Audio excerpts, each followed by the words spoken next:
অভিযান শুরু হলো? না, আমরা গতকাল থেকেই শুরু করেছি অভিযান। বিভিন্ন বাজারে আমরা যাচ্ছি, আমরা বিভিন্ন দপ্তরে যাচ্ছি, আমরা এককভাবে অনেক জায়গায় গেছি।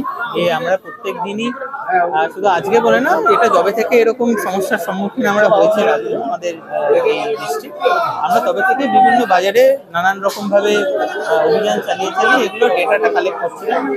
এবার আমাদের যেরকম নির্দেশনা এসছে সেরকম ভাবে আমরা এখন মুভ করছি। কি দেখছেন বাজারে চড়া রয়েছে?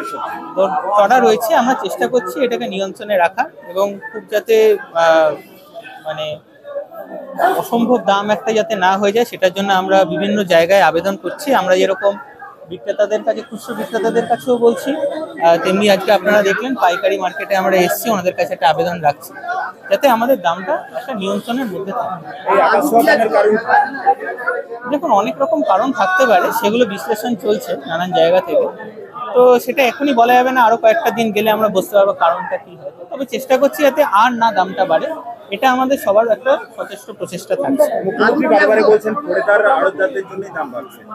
হতে পারে, সেটা একটা কারণ তো অবশ্যই আছে, সেই জায়গাটাও পুলিশের তরফ থেকে নিয়ন্ত্রণে রাখা হচ্ছে, আমাদের দপ্তরের তরফ থেকে আমরা নিয়ন্ত্রণে রাখছি, যতটা পারছি আমরা চেষ্টা করছি এবং দেখা এটাই যে দামটা যাতে আর না বাড়ে। 10 দিনের মধ্যে মুখ্যমন্ত্রী দাম কমানোর নির্দেশ অবশ্যই অবশ্যই সেটা আমাদের অবশ্যই প্রচেষ্টা থাকছে। আমরা সেটা আগেই চেষ্টা করবো যাতে দামটা নিয়ন্ত্রণে আনা যায়, সাধারণ জনগণের জন্য যাতে দামটা একটা বাস্তবসম্মত দাম যাতে থাকে। আজকে চড়া সব জিনিসের না, কিছু জিনিসের দাম কমেছে। যেমন ধরুন আপনার যে বেগুনের দামটা, আমি যদি বাঁকুড়া বাজারে বেগুনের দাম গতকাল যা ছিল আজকের থেকে কম আছে। আমাদের যদি আলুর কথা বলে থাকি, আলুটা মোটামুটি বাঁকুড়া বাজারে আমরা গত কয়েকদিন ধরে যা দেখেছি তার থেকে দামটা বাড়েনি।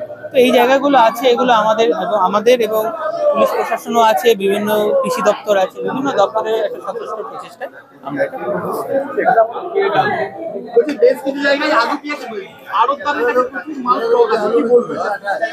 দেখুন, এগুলো দিয়ে আমরা বিভিন্ন জায়গায় অভিযান চালাচ্ছি, শুধু আমরা না, পুলিশ প্রশাসন চালাচ্ছে। সব জায়গাতেই যে আমরা একবারে যেতে পারছি তা না, তবে আমাদের একটা যথেষ্ট প্রচেষ্টা থাকছে এই জায়গাগুলোকে চিহ্নিত করে এইখানে একটা ড্রাইভ দেওয়া, যাতে এই জায়গাগুলোকে আমরা ওভারকাম করতে পারি। জেলা প্রশাসনেরও একটা চেষ্টা থাকছে, আমাদেরও একটা চেষ্টা থাকছে। দেখুন, সেটা তো এই মুহূর্তে আমরা বলতে পারবো না, তবে আমরা চেষ্টা করছি এই জায়গাগুলোকে দেখাবার, যদি যেখানে আছে, অবশ্যই আছে হয়তো, সেগুলো পুলিশ প্রশাসন চেষ্টা করছেন এগুলোকে আইডেন্টিফাই করে তাদেরকে নিষ্ক্রিয় করার।